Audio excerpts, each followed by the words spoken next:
লাগতে এসো না আমাদের সাথে। হামাস হিজবুল্লাহর মতো এবার তোমাদেরও সম্পূর্ণ মাটিতে মিশিয়ে দেব। ঠিক এমনটাই হুঁশিয়ারি দিল এবার মোসাদের তরফ থেকে। হ্যাঁ বন্ধুরা, হামাস প্রাক্তন প্রধান ইসমাইল হানিয়ার মৃত্যুর 5 মাস পর এর কিন্তু দায় স্বীকার করেছে ইসরায়েল। সেপ্টেম্বরের মাঝামাঝি সময়ে পেজার ধামাকায় রক্তাক্ত হয় লেবানন, আর এতেই উচ্চপদস্থ আধিকারিক থেকে শুরু করে সাধারণ মানুষ সকলের পকেটেই দুমদাম করে ফাটতে শুরু করে এই ডিভাইস। সেই দেশের জঙ্গি সংগঠন হেজবুল্লাহকে টার্গেট করেই এই হামলা চালিয়েছে, যার নেপথ্যে ছিল ইসরায়েলের গুপ্তচর সংস্থা মোসাদ। এবার কিন্তু এই ঘটনার প্রসঙ্গ টেনে হামাস আর হেজবুল্লাহকে ভয়ঙ্কর প্রত্যাঘাতের হুঁশিয়ারি দিয়ে তারা জানিয়ে দিয়েছে, আমাদের সঙ্গে লাগতে এসো না, একে একে সবাইকে মাটিতে মিশিয়ে দেব। আমাদের ঘরের ভেতরে যেভাবে তোমরা জেনোসাইড চালিয়েছো এর প্রত্যেকটা বদলা আমরা নেব। কেননা গত 17 সেপ্টেম্বরে পেজার ধামাকায় কাঁপিয়ে দিয়েছিল হিজবুল্লাহকে। সেই ধাক্কার কাটিয়ে ওঠার আগে পরের দিন নানা প্রান্তে দুমদাম করে ফাটতে থাকে ওয়াকিটকি, টেলিফোন সহ একাধিক ইলেকট্রনিক ডিভাইস। হেজবুল্লাহর সদস্য সহ প্রায় এতে প্রাণ হারিয়েছিল 49 জন, আহতের সংখ্যা পেরিয়েছে 4000। প্রথম থেকেই কিন্তু এই ঘটনা মোসাদের দিকে আঙুল তুলেছিল লেবানন ও ইরান। তারপর ইসরায়েলের প্রধানমন্ত্রী বেঞ্জামিন নেতানয়াহু জানিয়ে দেন তার নির্দেশে তৈরি করা হয়েছিল এই পেজার ধামাকার নকশা। এরপর লেবাননের হেজবুল্লাহর সঙ্গে রক্তক্ষয়ী লড়াই শুরু হয় ইসরায়েলি ডিফেন্স ফোর্সেসের। গত সোমবার কিন্তু এই নিয়ে একটি নিউজ পোর্টালে এই কথা বলেছেন মোসাদের সদ্য অবসরপ্রাপ্ত 2 এজেন্ট। জানা গিয়েছে তারা ছিল এই অভিযানের মাথা। মার্কিন সংবাদ মাধ্যম সিবিএস নিউজের সাক্ষাৎকারে মোসাদের প্রাক্তন এজেন্ট মাইকেল নাম পরিবর্তিত করে তিনি জানিয়েছে, গত কয়েক দশক ধরে ইসরায়েলের বিরুদ্ধে ব্যবহারের জন্য হেজবুল্লাহকে ওয়াকিটকির যোগান দেওয়া হচ্ছিল।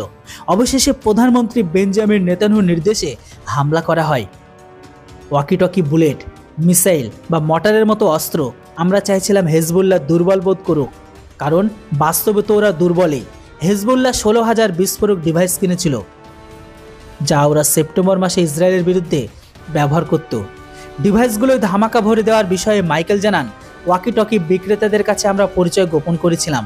আমরা চড়া দামে সেগুলোকে কিনেছিলাম যাতে হেজবুল্লাহ কোনো সন্দেহ না হয়। ওরা ওদের কাজের উচিত মূল্য পেয়েছে। তবে আপনাদের জানিয়ে দিই, আলাস্কা থেকে আফ্রিকা পর্যন্ত বিশ্বজুড়ে ছড়িয়ে রয়েছে মোসাদের জাল। কোথায় তারা কিভাবে নিঃশব্দে অভিযান চালাচ্ছে তা কিন্তু বোঝা মুশকিল। এই দিন সেই কথায় মেনে নিয়ে মাইকেল জানিয়েছে, গোটা পৃথিবী আমাদের রঙ্গমঞ্চ, যেখানে আমরা স্ক্রিপ্ট লিখি, আমরাই পরিচালক, আমরাই অভিনেতা। প্রসঙ্গত হামাস প্রাক্তন প্রধান ইসমাইল হানিয়ার মৃত্যুর 5 মাস পরে দায় স্বীকার করেছে ইসরায়েল। ইরানের মাটিতে সেই গুপ্ত হত্যার কথা স্বীকার করে তেল আবিবের হুঁশিয়ারি, যারা ইসরায়েলের বিরুদ্ধে মাথা তুলবে তাদের মাথা। বন্ধুরা, আশা করি এটা আপনাদের গোটা বিশ্বসহ প্রতিটা মানুষকে মানতে বাধ্য করিয়েছে ইসরায়েল। ইসরায়েলের মোসাদ তারা এখনো পর্যন্ত তাদের শত্রুকে কোথাও ছাড়েনি। হয়তো কিছুটা সময় লেগেছে, বাট অদৃশ্য করেই ছেড়িয়েছে। এখনো পর্যন্ত কোনো দেশ তাদের খেলাফ সলিড প্রমাণ করতে পারেনি, মোসাদ করেছে। কিন্তু মোসাদ এটা স্বীকার করেছে, এটা আমরাই করেছি। আর এই কারণে গোটা বিশ্বের ইসলামিক দেশ আর ইসলামিক মানুষ সব থেকে ভয় পায় আল্লাহর থেকে বেশি ইসরায়েলকে। আর এই কারণকে ইসরায়েলকে তাদের সব থেকে বড় শত্রু ভাবে, আর এই কারণেই তারা ইসরায়েলকে সাফাই করতে চায়। আর এই কারণে আপনারা দেখবেন, যখনই গোটা বিশ্বের ইসলামিক ব্যক্তিগুলো বা ইসলামিক টেররিস্ট সংগঠনগুলো ইসরায়েলের কোনো ক্ষতি করে বা ইসরায়েলের বিরুদ্ধে হামলা করে, এদের মনের ভেতরে সব থেকে বেশি আনন্দটা পায়। এবার বুঝতে পেরেছেন কেন এদের সব থেকে বেশি আনন্দ আসে আর কেন ইসরায়েল বা অর্থাৎ ইহুদিদের ঘৃণা করে। যেটা বন্ধুরা, মোসাদের এই কথা এটা স্পষ্ট, এবার একটা বড় পরিমাণে মধ্যপ্রাচ্যের জিও পলিটিক্স পরিবর্তন হতে চলেছে। আর এই পরিবর্তন হওয়ার সাথে সাথে অনেক সন্ত্রাসী সংগঠন এবার দাবিয়ে যাবে। যেটা বন্ধুরা, পুরো আপডেট শুনে আপনাদের কি মতামত সেটা অবশ্যই কমেন্ট বক্সে লিখে জানান। Thanks for watching.